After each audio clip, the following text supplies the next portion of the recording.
अभी कुछ time interval होती है। तो आज का जो हमारा टॉपिक है, हमने जो लगाना है वो ओम्स लॉ पे लगाना है। जो ओम्स लॉ है हमारे पास किस किस चीज को शो करती है, उस पे बेसिक्स पे लगा रहे हैं। ध्यान से समझना, टॉपिक का नाम है हमारे पास, तो इस पे अब सारी चीजें इस पे डिपेंड करती है। ये हमारे पास है Ohm's law, very important topic.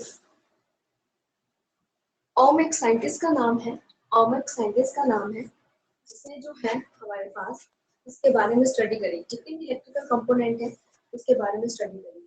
अब ओम्स लॉ क्या कहते हैं, इसके स्टेटमेंट से बताते हैं। ओम्स लॉ कहते हैं कि अगर फिजिकल कंडीशंस को सेम कर दे, मतलब ना टेम्परेचर चेंज हो रहा है ना प्रेशर चेंज हो रहा है, physical condition remain same, then potential difference between two points, मतलब जो दो पॉइंट्स के बीच में वोल्टेज आ रही है ना, वो डायरेक्टली किस पे डिपेंड करती है, करंट पे। अब सिंपल सी बात, तो पीछे से वोल्टेज अगर ज्यादा आ रही है तो करंट भी क्या होगा, ज्यादा ही होगा। अगर पीछे से वोल्टेज कम आ रही है तो आगे करंट भी क्या जाता है, कम जाता है। ये कह दो वोल्टेज कह दो, या ये कह दो पीछे से करंट ज्यादा आ रहा है तो आगे वोल्टेज भी ज्यादा आएगी, ये पीछे से करंट कम आ रहा है तो आगे वोल्टेज भी क्या होगी, कम आएगी। तो अकॉर्डिंग टू ओम्स लॉ कि voltage is directly proportional to the electric current. अगर सारी फिजिकल कंडीशन रिमेन सेम है तो हमारे पास potential difference between two points of a conductor लगा लो या ऑफ ए सर्किट लगा लो, is directly proportional to the, इसके होगा is directly proportional to the electric current. ठीक है, तो देखो इसके स्टेटमेंट लिखते हैं। पहले तो इसका सर्किट डायग्राम लाते हैं। सर्किट डायग्राम आप ध्यान से, यहाँ बनाया मैंने इसका circuit diagram, very very important है। सर्किट डायग्राम में ना सारी चीजें आपने सीरीज में लगानी है, सिर्फ ओनली एक वोल्ट मीटर है जो पैरेलल में लगाते हैं। क्यों? क्योंकि उसका रेजिस्टेंस की जो वैल्यू होती है वो हाई होती है। जिसकी रेजिस्टेंस की वैल्यू हाई होती है उसको वोल्ट मीटर को हम पैरेलल में लगाते हैं। ठीक है, अब देखो सर्किट डायग्राम लिया मैंने। सबसे पहले मैंने ले ली बैटरी, फिर यहाँ पे लगा दिया की के साथ मैंने लगा दिया ये सिंबल किसका था कल, रियोस्टेट का। यहाँ लगा दिया एमीटर।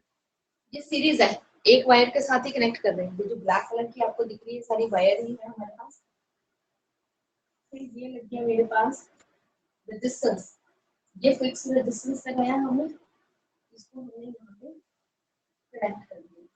इसको हम आर एच कहते हैं, पॉजिटिव नेगेटिव ये बी, और ये मेरे पास होगी पॉजिटिव नेगेटिव। पॉजिटिव नेगेटिव मान लो अगर आपको पॉजिटिव नेगेटिव नहीं पता तो वहां पे शो मत करना, अगर नहीं पता तो वहां पे शो मत करो, तो ये ना हो कि वहां पे कल शो करोगे।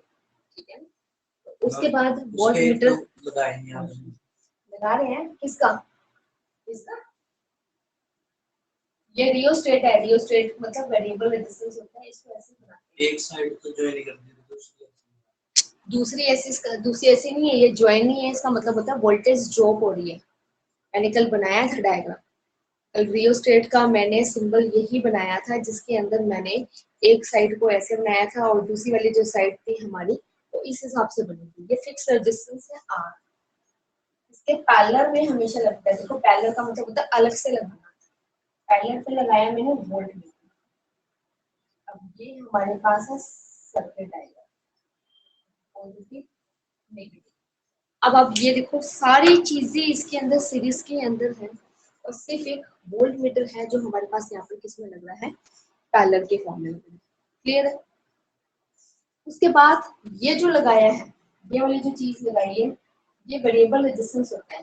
वेरिएबल रेजिस्टेंस ये कैसा होता है, रियोस्टेट क्या होता है, उसके ऊपर ना चेंजर लगा होता है प्लास्टिक का। इसमें हम क्या करेंगे, आर को चेंज करते रहेंगे। एक बार चेंज किया तो एमीटर और वोल्टमीटर से रीडिंग नोट कर लेंगे, फिर दूसरी बार चेंज किया एमीटर और वोल्टमीटर से रीडिंग नोट कर लेंगे। ऐसे करते करते हम 5-6 बार चेंज करते हैं, एमीटर और वोल्टमीटर से रीडिंग नोट करते हैं। एमीटर मुझे करंट की रीडिंग बताएगा, वोल्टमीटर मुझे वोल्टेज की रीडिंग बताएगा। तो V और I के बीच में ग्राफ बनाते हैं। जब V और I के बीच में हम ग्राफ बनाते हैं तो ग्राफ एक स्ट्रेट लाइन ग्राफ बनता है, और स्ट्रेट लाइन ग्राफ तभी बनता है जब एक चीज डायरेक्टली दूसरे पे क्या हो रही है, डिपेंड हो रही है। ठीक है, तो ये हमारे पास आता है सर्किट डायग्राम। और सर्किट डायग्राम के हिसाब से अगर हम इसका ग्राफ देखें तो ये हमारे पास ग्राफ आएगा। यहाँ पे मैंने मान लो करंट ले लिया, इधर मैंने ले ली voltage X axis, Y axis, तो एक हमारे पास स्ट्रेट लाइन ग्राफ है। ये मैंने वो डॉट बना दिए जो जो हम रीडिंग से ले रहे हैं, ये रीडिंग के अकॉर्डिंग मैंने इसके डॉट शो करके दिखा रही। तो फिजिक्स का फर्स्ट एक्सपेरिमेंट जो है, फर्स्ट प्रैक्टिकल जो है वो ओम्स लॉ है। तो ओम्स लॉ में आपको क्या करना है, प्रैक्टिकल में आपको क्या करना है, आप एक एमीटर लोगे, एक बैटरी लोगे, एक की लोगे, एक रियोस्टेट लोगे, एक रजिस्टर लोगे और एक वोल्टमीटर लोगे, और साथ में ये जो ब्लैक कलर के और साथ में होते हैं कनेक्टिंग वाले, इसको कनेक्ट करने के लिए ये सर्किट डायग्राम के अकॉर्डिंग आपने कनेक्ट करना है। मतलब देखो, वोल्ट बैटरी का पॉजिटिव एमीटर के पॉजिटिव के साथ कनेक्ट करना है। कल मैंने आपको यही चीज समझाई थी, जो रेड वाले होते हैं वो सारे पॉजिटिव होते हैं, जो ब्लैक वाले हैं वो सारे नेगेटिव।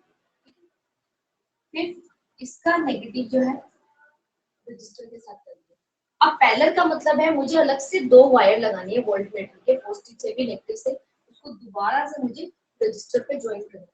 ज्वाइन करने के बाद ये यहाँ से वायर टूटी नहीं हुई है, इसका मतलब होता है कि ये सारी की सारी जो वोल्टेज ड्रॉप हो रही है, यूज हो रही है, वो ये रियोस्टेट यूज कर रहा है। सिर्फ हम इसको चेंज करते हैं, इसके चेंज करने से एमीटर और वोल्टमीटर की रीडिंग चेंज होगी। आपके ऊपर है जितनी मर्जी रीडिंग लो, लेकिन मिनिमम मैक्सिमम 3 4 5 रीडिंग तो लेनी पड़ेगी, तभी तो ग्राफ बनेगा। एक दो रीडिंग से तो ग्राफ क्या बनेगा, तो 5 6 रीडिंग लेके हम उसका ग्राफ दिखाते हैं। ठीक है, तो ये हमारे पास ओम्स लॉ है। अब ओम्स लॉ क्या कहता है, देखो इसके स्टेटमेंट लिखते हैं, इसको साथ के साथ अकॉर्डिंग टू ओम्स लॉ,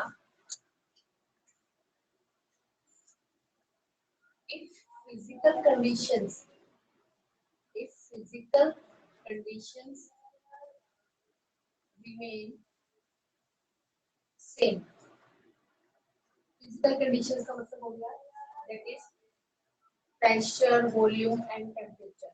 वो कहता है जब भी हम ये एक्सपेरिमेंट कर रहे हैं तो उसके प्रेशर पे कोई इफेक्ट नहीं पड़ रहा, वॉल्यूम पे कोई इफेक्ट नहीं पड़ रहा, और टेम्परेचर पे कोई इफेक्ट नहीं पड़ रहा। अगर वो सेम है then potential difference then potential difference between 2 points is directly proportional to the कोई भी 2 पॉइंट। अब ये देखो वोल्टेज लगाई है ना, यही 2 पॉइंट हो गए ना, positive negative, between 2 points is directly proportional to the proportional to the electric current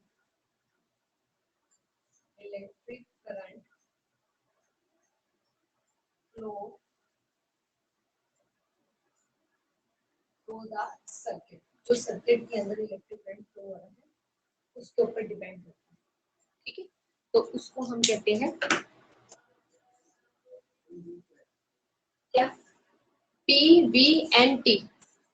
P pressure है, वी वॉल्यूम है और टी टेम्परेचर है। ठीक, तो देखो physical condition remain same, potential difference क्या है, डायरेक्टली प्रोपोर्शनल है to the electric current. Main चीज को अंडरलाइन करें, मेन चीज को अंडरलाइन करने के बाद हमको एक चीज पता लगी है that is v is directly proportional to i। v capital पाना है, अगर स्मॉल पाओगे तो वो वेलोसिटी माना जाएगा। डायरेक्टली का साइन हटाने के बाद हमारे पास एक कांस्टेंट आता है जिसको हम कहते हैं r, और ये क्या है, where r is a resistance of the wire, resistance of the wire, its value constant, इसकी वैल्यू कांस्टेंट होती है। या और भी अब इसको लिख सकते हो, ये कांस्टेंट तो है, डायरेक्टली का साइन हटाने के बाद जब भी कोई चीज आती है तो वो कांस्टेंट होती है। और एक चीज रखना, और कांस्टेंट चीज कभी भी उन चीजों पर डिपेंड नहीं करेगी जिसको वो साइन हटाने के बाद आएगी, तो ये भी आपको पता होना चाहिए। ठीक है,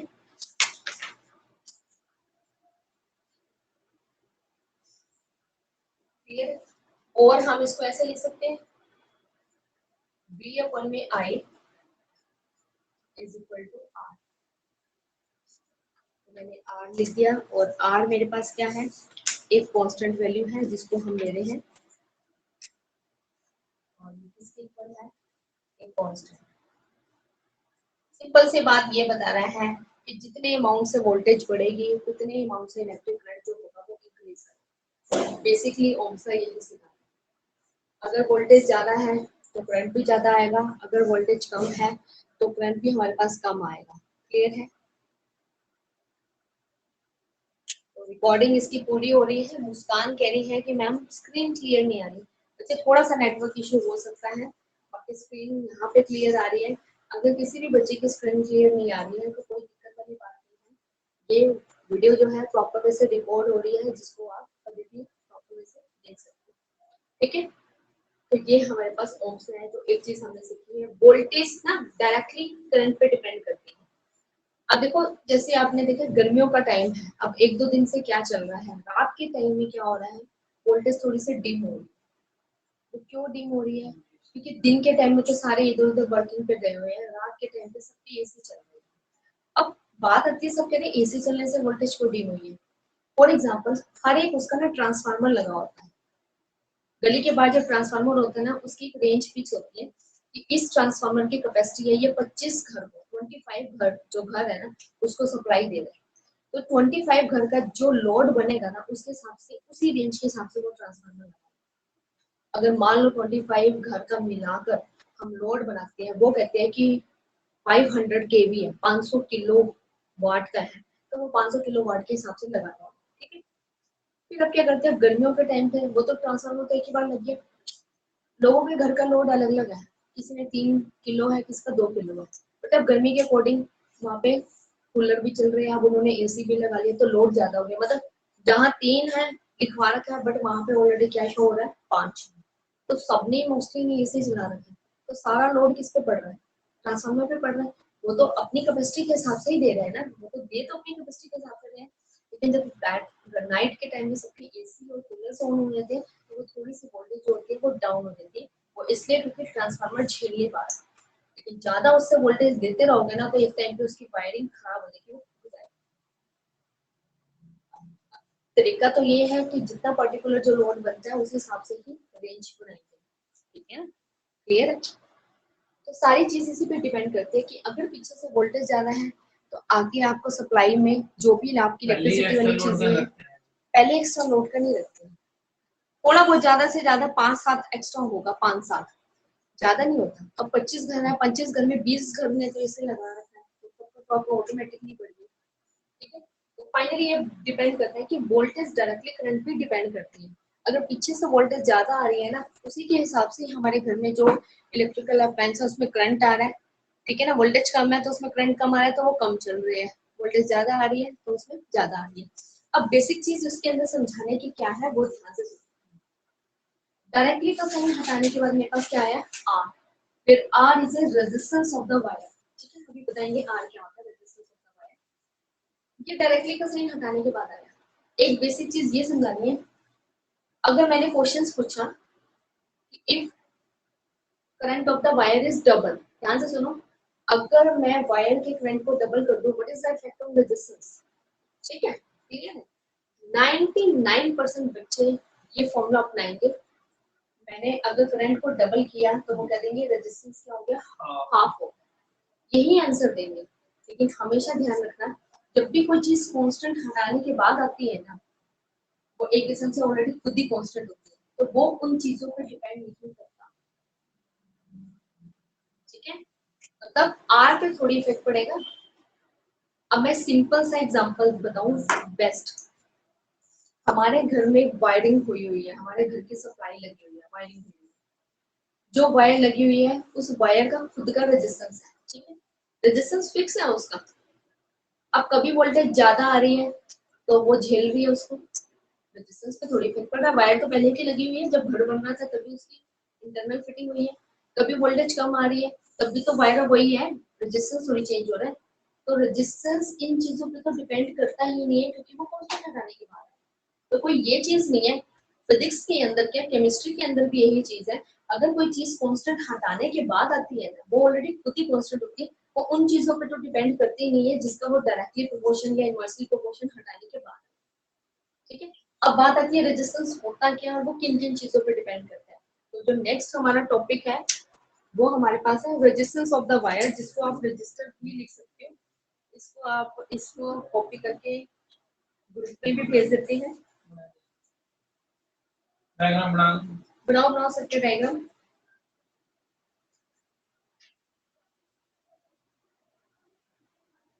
बाकी ग्रुप में भी भेजते हैं इसकी फोटो क्लियर।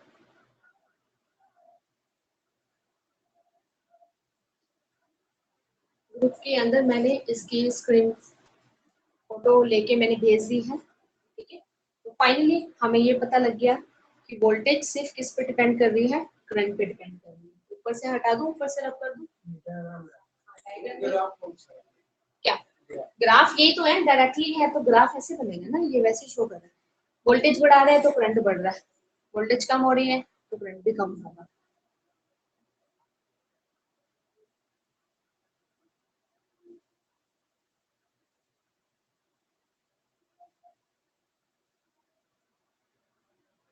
ठीक है, अब हमारे पास है कि रेजिस्टेंस होता क्या है। और ये टॉपिक ना आपने 10th क्लास में पढ़े हैं, वो बात अलग है कि याद ही नहीं है ना। बच्चे कहेंगे 11th का याद नहीं रहता मैडम, हम तो 10th की बात कर रहे हैं।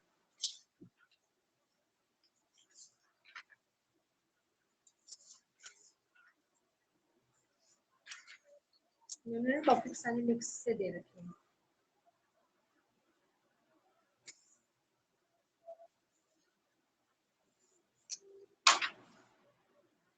चलो देखो, अब नेक्स्ट हमारे पास है रेजिस्टेंस। क्या होता है रेजिस्टेंस को हम R से डिनोट करते हैं। ठीक है, ये क्या होता है, it is the property of a conductor.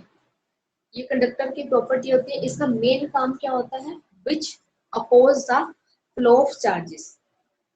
Flow of charges को अपोज करती है, या फ्लो ऑफ करंट भी लिख सकते हो, उसको क्या करती है, अपोज करती है। हर वायर का रेजिस्टेंस है। अब आपने खुद देखो, कल मैंने एग्जांपल दिया था, हम 5 सेकंड के लिए भी अगर बल्ब को ऑन करते हैं तो वो हीटअप हो जाता है, ऑन करते हैं ऑफ करते हैं तब वो गर्म हो जाता है। तो सोचो 24 घंटे हमारे घर की वायर में कंटिन्यूसली करंट फ्लो हो रहा है तो वो कितनी हीटअप हो रहा है। तो उसी इसी वजह से हर वायर का रेजिस्टेंस बनाया गया कि मैक्सिमम करंट को वो अपोज कर दे। अगर वो अपोज नहीं करेगी, डायरेक्टली सारा करंट अगर फ्लो होने लग गया तो हर 1 घंटे के बाद हमें वायर चेंज करनी पड़ेगी, इतना ज्यादा हीटिंग। ठीक है, क्लियर है। तो यहाँ पे इसके डेफिनेशन है, देखो it is the property, it is the property of conductor.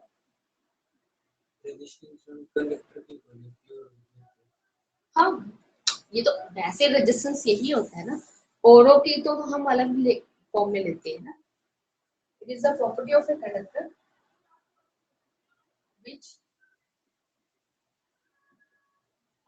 opposes the flow of charges। Flow of charges कह दो या मोशन ऑफ चार्जेस भी लिख सकते हो। इसका मेन काम होता है चार्जेस के फ्लो को रोकना। अपोज का मतलब होता है हमारे पास यहाँ पर रोकना।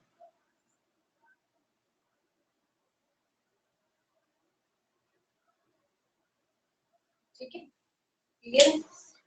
तो उसको हम कहते हैं रेजिस्टेंस। कई बुक्स में इसको रजिस्टर भी कह सकते हो, रजिस्टर रेजिस्टेंस की फॉर्म में ले लो, कोई दिक्कत वाली बात नहीं है। ठीक है, तो अब फॉर्मूला इसका पता ही है, फॉर्मूला क्या है इसका, that is R is equal to V by I। अभी मैंने निकाला है ना फॉर्मूला। ठीक है, अब फॉर्मूला आ गया तो हम इसके यूनिट निकालेंगे। देखो यहाँ से मैंने निकाले इसके ऐसा यूनिट ऑफ R। B को किस में मेजर करते हैं, वोल्ट में। B वोल्टेज है, इसको मेजर करते हैं वोल्ट में। I को एम्पियर में। तो ये क्या बन गया मेरे पास, वोल्ट एम्पियर इनवर्स, या तो वोल्ट एम्पियर इनवर्स कर दो, या फिर इसको अगर मैंने कंबाइन करके कहा तो ये बनता है ओम। जिस साइंटिस्ट ने इसकी डिस्कवरी करी है उसी के ही नाम पे आ गया, इसको हम कहते हैं OHM। और ओम का सिंबल ऐसे बनेगा, ओम नहीं डालना, वो ओ एम होता है, इसके अंदर एच साइलेंट है, ओम। तो हमेशा ध्यान रखना कि रेजिस्टेंस को हमेशा, वायर के रेजिस्टेंस को, कंडक्टर को रेजिस्टेंस को हमेशा ओम में मेजर करते हैं। जैसे 2 ओम, 1 ओम, 3 ओम, ये इसकी वैल्यू। और ओम क्या होता है, वोल्ट अपॉन में एम्पियर इनवर्स। हाँ, लेकिन वैल्यू इसकी हमारे पास ओम की फॉर्म में होती है। ठीक है, अब ये आ गया। अब देखो इसका हम डिमेंशंस फॉर्मूला निकालते हैं। डिमेंशनल फॉर्मूला क्या होता है, देखो मोस्टली बच्चों को डिमेंशंस नहीं निकालना आता है, यहाँ से इसको यहीं से बताते हैं। पेपर में जरूर आता है ये 1 या 2 नंबर के। जितनी हम यहाँ पे ये वाला चैप्टर कर रहे हैं ना, ये चैप्टर इतना इंपॉर्टेंट है, जितने भी हमारे कॉम्पिटिशन्स के पेपर होते हैं उसमें ये छोटे छोटे बेसिक चीजें पूछी होती है। तो वहाँ पे डिमेंशंस फॉर्मूला देखो याद तो होगा नहीं कि किसकी पावर किस फॉर्म में ली जाए, तो वहाँ पे हम डिमेंशंस फॉर्मूला क्या करते हैं, निकाल के देखते हैं। मान लो मुझे भी याद नहीं, मुझे भी नहीं पता डिमेंशंस फॉर्मूला क्या है, बट हम निकाल के देख लेते हैं अगर हमारे पास फॉर्मूला है। अब देखो मैंने यहाँ पे लिखा डिमेंशनल फॉर्मूला, इसका इसलिए निकालना है क्योंकि ये पहला हमारे पास फॉर्मूला है आर का।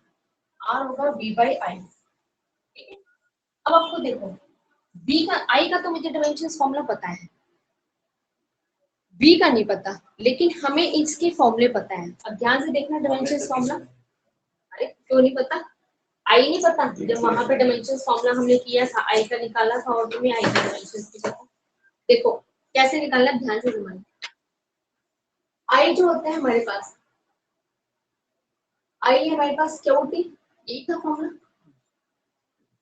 तो मेरे पास ये हमारे पास नहीं, क्या होती नहीं था, इसको हमने ले लेते हैं। चलो आई की जगह पे अगर हम क्यू टी लगाते हैं, ठीक है, और तो ये हमारे पास आई था, हमारे पास चार्ज अपॉन में टाइम। ठीक है, आई की जगह पे तो हम चार्ज अपॉन में टाइम लगाएंगे। चार्ज को हम किस में लिखते हैं, कूलम में, और टी को हम किस में लिखते हैं, टाइम में। लेकिन अगर हम ये यूनिट बता रहे हैं तो हम इसको कूलम कह रहे हैं और इसको हम टाइम कह रहे हैं, अगर यूनिट की फॉर्म में। अब चार्ज का डायमेंशंस क्या बनता है, चार्ज का डायमेंशंस भी यहीं से निकालेंगे, अभी बताते हैं इसको कैसे निकालते हैं। v का डायमेंशन देखो कैसे निकालें, v के लिए फॉर्मूला ये था, पोटेंशियल का वर्क अपन में चार्ज। पोटेंशियल क्या था, वर्क अपन में चार्ज। तो पहले तो मैंने I और V की जगह पे ये फॉर्मूला पुट कर दिया। ठीक है, देखो V की जगह पे मैंने पुट करा W अपॉन में Q, और I की जगह पे पुट कर दिया मैंने QT। क्लियर है, ठीक है, सिंपल फॉर्मूला पुट किया, इसको सोल्व किया तो ये W, ये Q नीचे आ जाएगा तो ये बन जाएगा Q स्क्वायर, और ये T ऊपर चला जाएगा, ये Q नीचे आएगा तो ये तो Q स्क्वायर हो गया, ये अपॉन के नीचे अपॉन है तो ये T ऊपर चला गया, W T अपॉन में Q स्क्वायर। क्लियर है, अब W है यहाँ पे वर्क, T है यहाँ पे टाइम, और Q है यहाँ पर चार्ज। अब डायमेंशंस कैसे पुट होगा, देखो वर्क का डायमेंशंस होता है स्क्वायर ब्रैकेट में, वर्क होता है m1 l1 t माइनस में 2। अगर वर्क का फॉर्मूला भी नहीं पता तो वर्क होता है फोर्स मल्टीप्लाई में डिस्टेंस, तो फोर्स और डिस्टेंस को मल्टीप्लाई करेंगे, डायमेंशंस फॉर्मूला आता है m1 l1 t माइनस 2। उसके साथ देखो, उसके साथ क्या दे रखा है, t दे रखा है, तो मैंने यहाँ पे एक t और लगा दिया। क्लियर है, समझ में आया। अब मैंने क्यू की वैल्यू निकाली, क्यू की वैल्यू यहाँ से निकाल देंगे, क्यू क्या हो जाएगा, आई टी। ठीक है ना, अब यहीं से फॉर्मूला लगाया, क्यू मेरे पास क्या हो जाएगा, आई टी। आई का डायमेंशंस फॉर्मूला मुझे पता है, आई का होता है ए, ए मींस एरिया नहीं है, ए का मतलब है एम्पियर। टी का डायमेंशन फॉर्मूला मुझे पता है, टी क्या होता है, टाइम, और ये स्क्वायर है तो मैंने इसको स्क्वायर कर दिया। ठीक है, अब इसको सॉल्व करते हैं। तीन जो ब्रैकेट दिख रही है इसको एक ब्रैकेट में करना है। देखो पूरे इसमें मास कितने दिख रहे हैं, एक ही दिख रहा है m1। ठीक है, L1 लेंथ भी क्या है मेरे पास, एक ही तो है, ठीक है।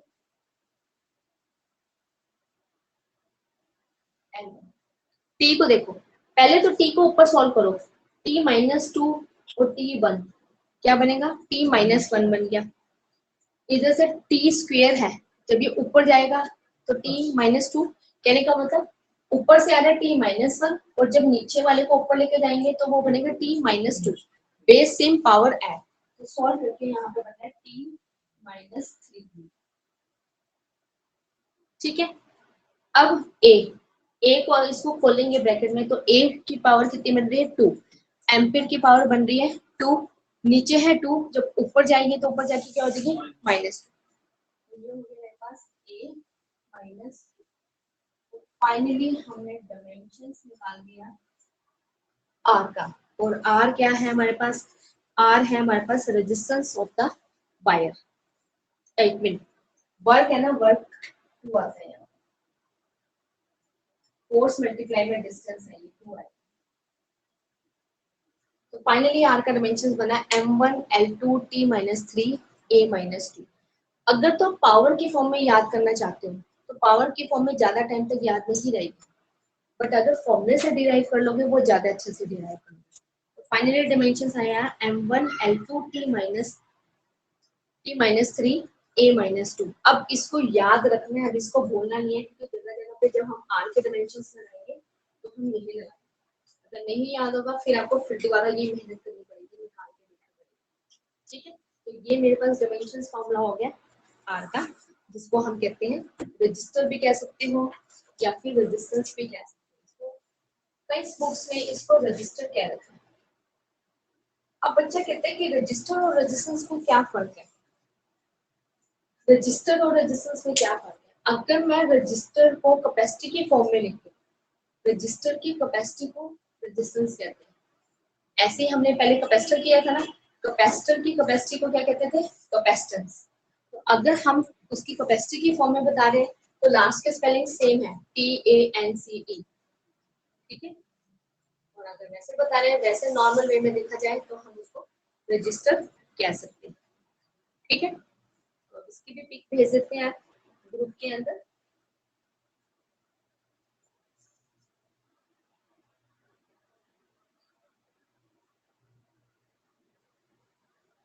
ठीक है, अब ये तो हमने रजिस्टर के बारे में पढ़ लिया कि ये करंट को अपोज करता है, और इसके फॉर्मूला भी निकाल लिया, इसको हम फॉर्म में मेजर करते हैं, इसका डायमेंशंस फॉर्मूला भी निकाल दिया। अब बात आ गई ये रजिस्टर डिपेंड किस पे कर रहा है, मतलब factor affecting the resistance of the wire depend, ऐसे कौन से फैक्टर है जिसमें वायर का रेजिस्टेंस जो है एक्चुअल में डिपेंड करता है, ठीक है। तो नेक्स्ट हमारा टॉपिक है, ऊपर से रब कर दो इसको,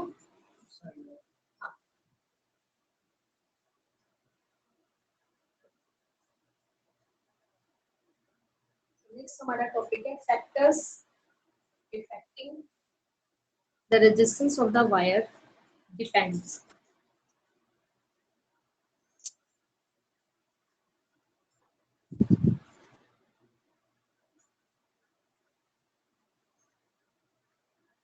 Factors affecting the resistance of the wire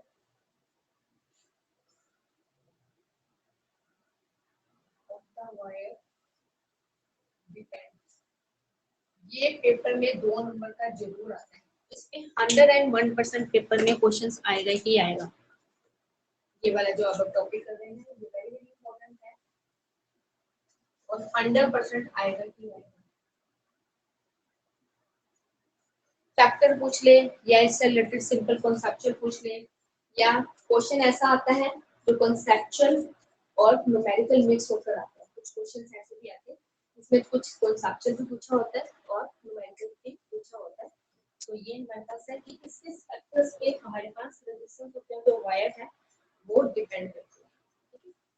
पहला फैक्टर हमारे पास क्या आता है रेजिस्टेंस ऑफ द वायर का, फर्स्ट आता है R is directly proportional to L।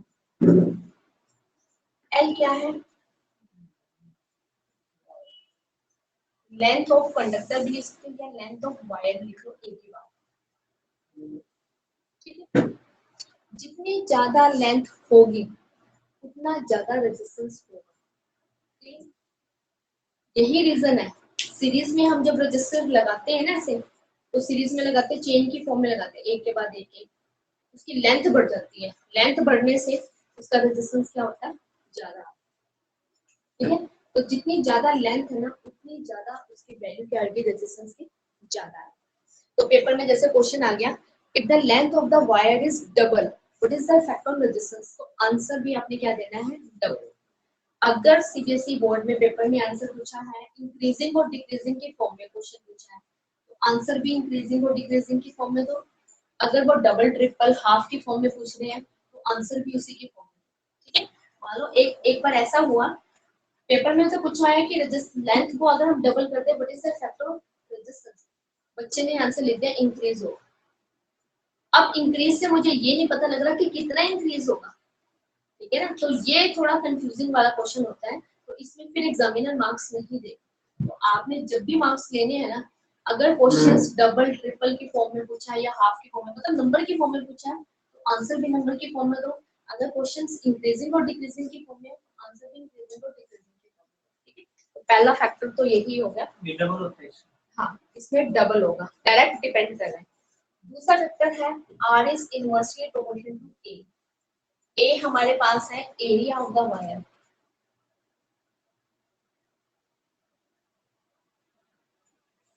Area. अब जितनी मोटी वायर होगी थिक, उसका रेजिस्टेंस उतना कम होगा। अब आप ये देखो, फॉर एग्जांपल ये लगा लो, ये मार्कर है, एक इतनी मोटी वायर है, इसका एरिया ज्यादा आ रहा है, एरिया निकालना होगा तो इसका एरिया क्या होगा, पाई आर स्क्वायर। हम इसका एरिया निकाल सकते हैं, आर तो मेजर हो जाएगा, तो पाई आर स्क्वायर से इसका एरिया आ जाएगा। ठीक है, अब ये देखो, जैसे ये एग्जांपल में यहाँ पर एक ये पेन दे रखा है इसके कंपैरिजन में, तो मार्कर की थिकनेस और ये पेन की थिकनेस से बहुत फर्क है। तो जिसकी थिकनेस ज्यादा, जिसका एरिया ज्यादा, उसका रेजिस्टेंस कम, जिसका एरिया कम, जैसे इसका एरिया कम है, उसका रेजिस्टेंस ज्यादा है। यही रीजन है, कभी आपने देखा फ्यूज लगाते पहले देखा, पहले के टाइम में फ्यूज कैसे आते थे, वो ग्रिप वाले आते हैं। वो ग्रिप वाले फ्यूज में ना हम क्या करते हैं, जब फ्यूज उड़ जाता है या खराब हो जाता था, हम एक वायर को लेते थे, वायर को छील देते थे, पूरा उसको पूरा छील के उसका कॉपर निकालेंगे, पतली सी वायर निकालेंगे और उसको हम लगा देते थे। क्यों, क्योंकि जितनी थिन लगाओगे ना उतना उसका रेजिस्टेंस बन जाएगा, एरिया कम रेजिस्टेंस ज्यादा, तो उतना ही वो लोड पीछे से करंट आएगा ना। अगर मान लो पीछे से ज्यादा करंट आया है तो सबसे पहले फ्यूज उड़ेगा, फ्यूज सेफ्टी के लिए होता है, अगर फ्यूज उड़ गया तो आपके घर की बाकी चीजें बच गई, फ्रिज बच गया, टीवी बच गया, रेफ्रिजरेटर हो गया, मतलब एलसीडी, कंप्यूटर, मोबाइल, ये सारी चीजें बची। फ्यूज में क्या है, फ्यूज खराब हो जाएगा, उस टाइम तो फ्यूज ये होता था 10-15 रुपए का फ्यूज आ जाता था, उतना तो था ही नहीं, वायर ही चेंज करनी होती थी। ठीक है, बट अब क्या हो गया, वो फ्यूज की जगह पे ना वो एमसिल लगे आते हैं, एमसिल एक किस्म से वही है। अब क्या हो गया, अब थोड़ा मॉडर्न जमाना आ गया, अब वो ग्रिप वाला सिस्टम कई जगह पे कम हो गया, लेकिन बड़ी बड़ी फैक्ट्रियों में वो आजकल वो ग्रिप ही लग रहे हैं, तो एमसिल आने लगे। एमसिल क्या होती है, जैसे लाइट कम ज्यादा आती है वो ऑटोमेटिकली अपने आप में नीचे गिर जाती है। अपने आप नीचे गिरने का मतलब होता है, उसका मीनिंग भी यही है कि उसके फ्यूज की वायर ब्रेक होगी। फ्यूज वायर अगर टूट जाती है तो उसमें पतली सी वायर लगानी होती है, बट अगर आप फ्यूज की वायर में थिक वायर लगा दोगे, मतलब ज्यादा एरिया वाली लगा दोगे, तो रेजिस्टेंस क्या हो जाएगा उसका, कम। तो फाइनली ये चीज पता लगती है कि जितनी मोटी वायर है उतना कम रेजिस्टेंस है, जितनी पतली वायर होगी उतना ज्यादा रेजिस्टेंस होगा। तो इन दो फैक्टर्स पर डिपेंड करती है। अब ये दो फैक्टर्स पर डिपेंड करती है, अब इन दोनों को मैंने कंबाइन किया है, फ्रॉम 1 एंड 2, दोनों को कंबाइन किया, r is directly proportional to l by a। ठीक है, अब देखो यहाँ पे एक डायरेक्टली का साइन हटाने के बाद आ रहा है, डायरेक्टली का साइन समझ लो, पहले डायरेक्टली का साइन हटाने के बाद कितना लगाया, एक वैल्यू आती है जिसको हम रो कहते हैं, रो l by a। अब ये रो क्या है, रो को हम कहते हैं रेजिस्टिविटी ऑफ द वायर या special resistance of the wire, हम इसको कहते हैं। ठीक है, क्लियर। अब ये जो रो है ना, अब ये रो भी डिपेंड नहीं करेगी उस पे, इन चीजों पे। अब इसका नाम लिख देते हैं, ये रो क्या आ रहा है हमारे पास,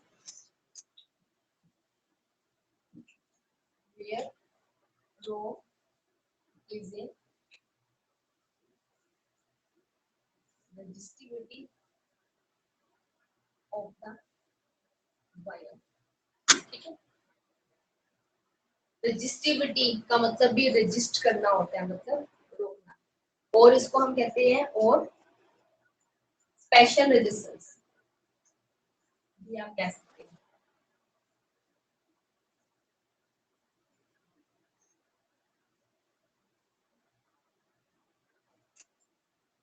अब देखो ये भी हमारे पास कांस्टेंट हटाने के बाद है, पेपर में क्वेश्चन आ गया, if the length of the wire is double what is the effect of resistance and resistivity.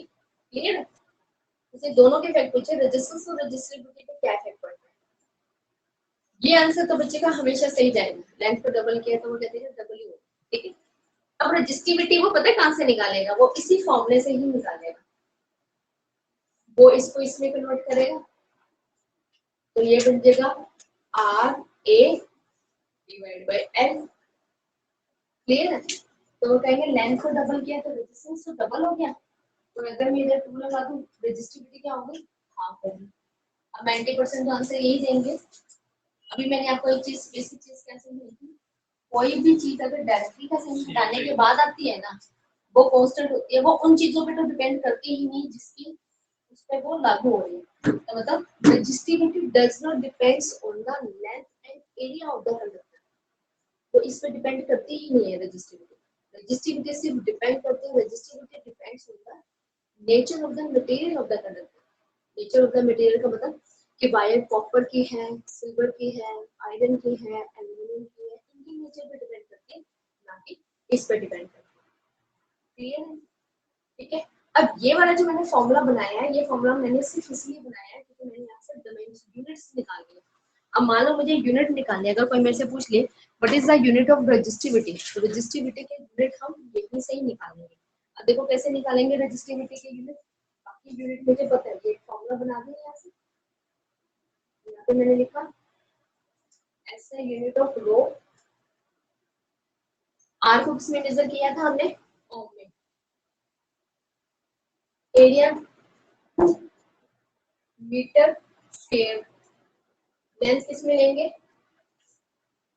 Metre, तो 1 मीटर से 1 मीटर स्क्वायर क्या हो जाएगा हमारे पास, कैंसिल हो जाएगा, तो रो के यूनिट क्या बने,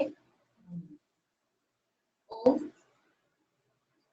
मीटर। ठीक है, सिंबल की फॉर्म में दिखाओगे तो ऐसे ओम मीटर, तो ohm metre is the SI unit of resistance. ठीक है, तो यहाँ पे नोट में हम लिख देते हैं resistivity does not depends on the dimensions of the conductor। dimensions का मतलब यही आ गया, लेंथ और area.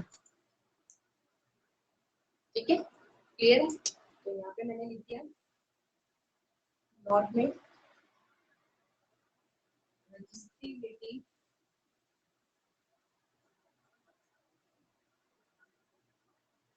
does not depends on the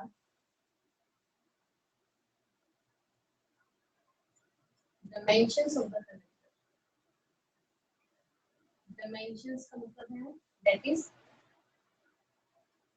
length and area of the conductor। ठीक है, एक चीज तो फाइनली क्लियर ही होगी। अब बात आ गई कि मतलब फिर ये डिपेंड किस पे करती है,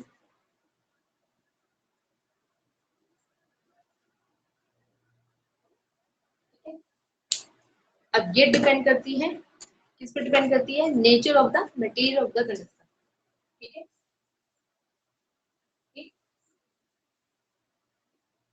depends, it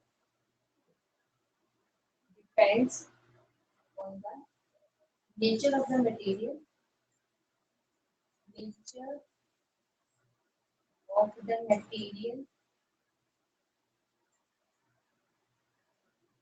of the conductor।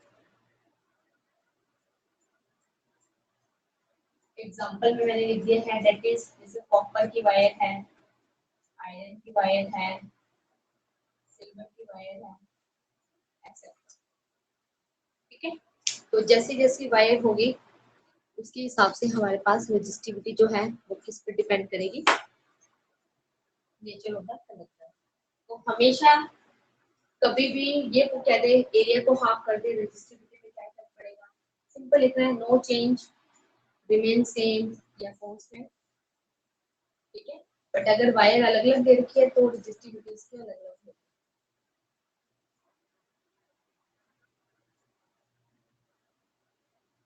ठीक है। तो ये इम्पोर्टेंट है जो मैक्सिमम पेपर में आता ही आता है और 101% आता है। अब देखो ये आ गया, अब हम डायमेंशन रेजिस्टिविटी के भी निकाल सकते हैं क्योंकि मुझे आर के तो पता ही है, अभी हमने निकाले हैं जो आर के डायमेंशन है। अब हम यहाँ से हम निकालते हैं, इधर से रख कर दो यहाँ से, चलो लास्ट है, क्योंकि अब यहाँ पे जब भी जो भी फॉर्मूले आएंगे ना सबके अपने डायमेंशंस निकालने, डायमेंशन साथ के साथ निकालोगे तो थोड़ा आपको याद भी होता रहेगा कि पेपर में जब आते हैं तो हमें विद डायमेंशंस उसके लिखने पड़ते हैं, ठीक है। तो अब हम यहाँ से निकाल रहे हैं dimensionless formula of रो। अब रो का निकालना फॉर्मूला ये क्या है, आर मल्टीप्लाई में ए डिवाइड बाय एल, ठीक है। आर का डायमेंशंस अभी अपने निकाला था, क्या था आर का dimensions, m1 l2 t minus 3 a minus 2, R का लगाया m1 l2 t minus 3 a minus 2, ठीक है। उसके बाद एरिया, एरिया का डायमेंशंस क्या होगा, l2, एरिया होता है लेंथ मल्टीप्लाई में ब्रेड्थ, ठीक है ना। फिर लेंथ, लेंथ का डायमेंशंस क्या है मुझे l1, बस अब इसको इक्वेट करना है। लेंथ देखो, मास पहले तो मास देखो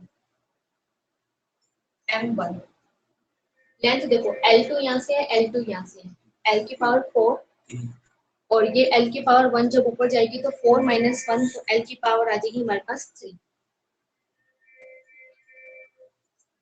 ठीक है। ए वही रहेगा 3 माइनस 3 ए भी वही रहेगा। तो ये डायमेंशंस फॉर्मूला हो गया आपके पास किसका, रेजिस्टिविटी का।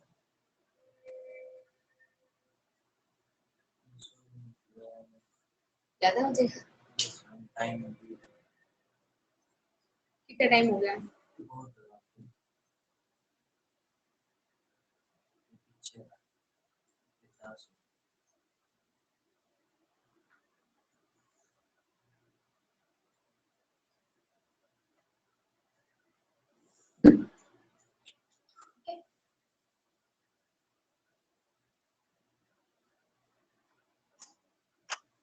चलो एक छोटा सा क्वेश्चन तो लिखा दो इस पे, क्वेश्चन तो कर ही लेते हैं,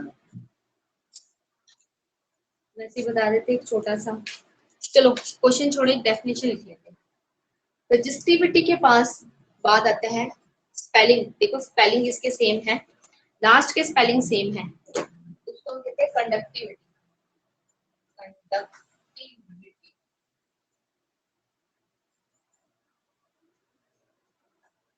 कंडक्टिविटी को हम सिग्मा से रिप्रेजेंट करते हैं। रजिस्टिविटी का मतलब होता है रजिस्ट करना, रोकना, और कंडक्टिविटी का उल्टा, कंडक्टिविटी का मतलब क्या होगा, कंडक्ट करना, फ्लो करना। तो मतलब simple definition, it is the reciprocal of the resistivity. वो रजिस्टिविटी जितना करंट को अपोज कर रही है, कंडक्टिविटी उतना ही करंट को क्या कर रही है, फ्लो कर रही है, ठीक है। तो सिंपल डेफिनेशन आप इसकी लिख लो, कंडक्टिविटी में आप लिख सकते हो, it is the reciprocal of the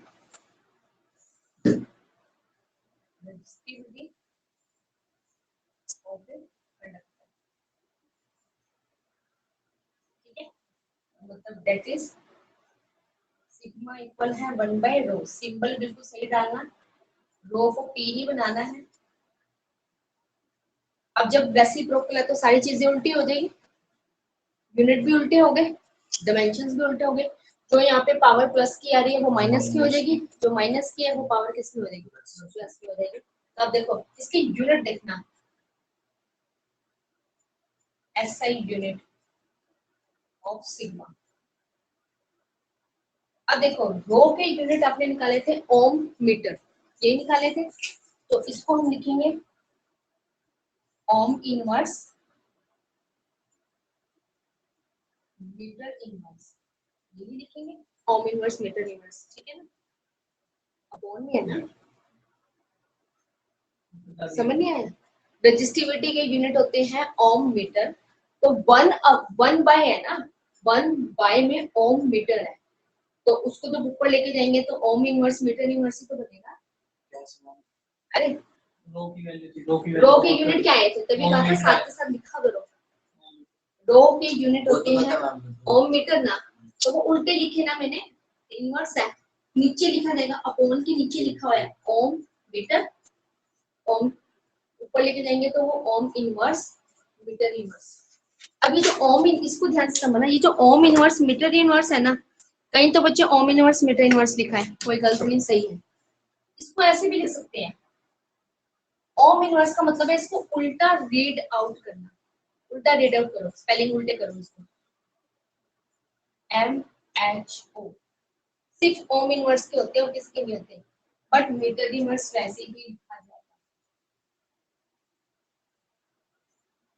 ohm inverse को आप वो मीटर इनवर्स भी ले सकते हैं।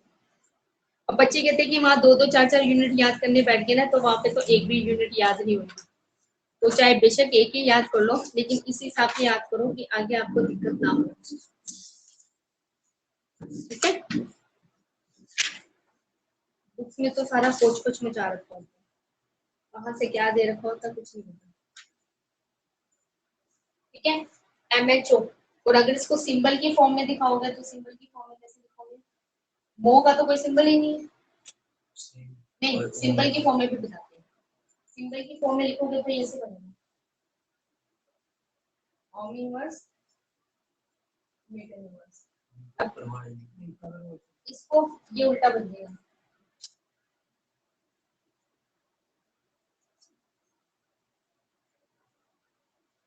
ठीक है। तो हमारे पास सिंबल की फॉर्म में ऐसे आ जाएगा, मतलब ये मो का सिंबल है और मीटर इनवर्स का तो मीटर इनवर्स ही रहेगा, ठीक है। ये तो सिंबल आ गया, ये तो मैंने यूनिट निकाल दी। अब डायमेंशंस निकालो, डायमेंशंस फॉर्म में भी तो उल्टा ही होगा इसका। देखो अगर हम इसका डायमेंशंस निकालेंगे, देखो यहाँ पे मैंने लिखा dimensional formula of sigma, sigma का क्या होगा, उल्टा लिख दो इसका, जो यहाँ पर वैल्यू प्लस में आ रही है वो यहाँ पर माइनस कर दो, और जो यहाँ पे माइनस में आ रही है वो यहाँ पर प्लस में कर दो, बस M-1 M-3 A3 A2, ठीक है। तो ये हमारे पास डायमेंशंस फॉर्मूला हो गया कंडक्टिविटी का, और आज टॉपिक हमारा रजिस्टिविटी कंडक्टिविटी तक हो गया। उसके बाद कल हम इसके कुछ आगे टॉपिक करने के बाद हम इसके साथ के साथ न्यूमेरिकल्स भी करेंगे, क्योंकि न्यूमेरिकल्स कंडक्टिविटी पे भी आए थे, रजिस्टिविटी पे भी आए थे, ओम्स लॉ पे भी आए थे, मतलब वोल्टेज दे दी, करंट दे दिया, रेजिस्टेंस निकालना आ जाएगा, या रेजिस्टेंस दे दिया, करंट दे दिया, वोल्टेज निकालना आ गया, मतलब इस फॉर्म में आ जाता है हमारे पास। तो वेरी वेरी इंपॉर्टेंट टॉपिक है आज का, तो इसको साथ कीजिए, चैप्टर ऐसा है इसको साथ के साथ रिवाइज करना है, तो 100% श्योरिटी है, मुझे पता है 100% श्योरिटी, अगर मैं कल कंडक्टिविटी का अगर डायमेंशन पूछूं ना, नहीं आता होगा, क्यों, क्योंकि हम पावर की फॉर्म में याद करते हैं, पावर की फॉर्म में मत याद करो, फॉर्मूले से कैसे निकालना है और कैसे वैल्यू निकालनी है उस फॉर्मूले को याद करो, ठीक है। तो क्लास अपनी यहीं पे ऑफ करते हैं, आगे का टॉपिक जो है हम नेक्स्ट क्लास में करेंगे इसका।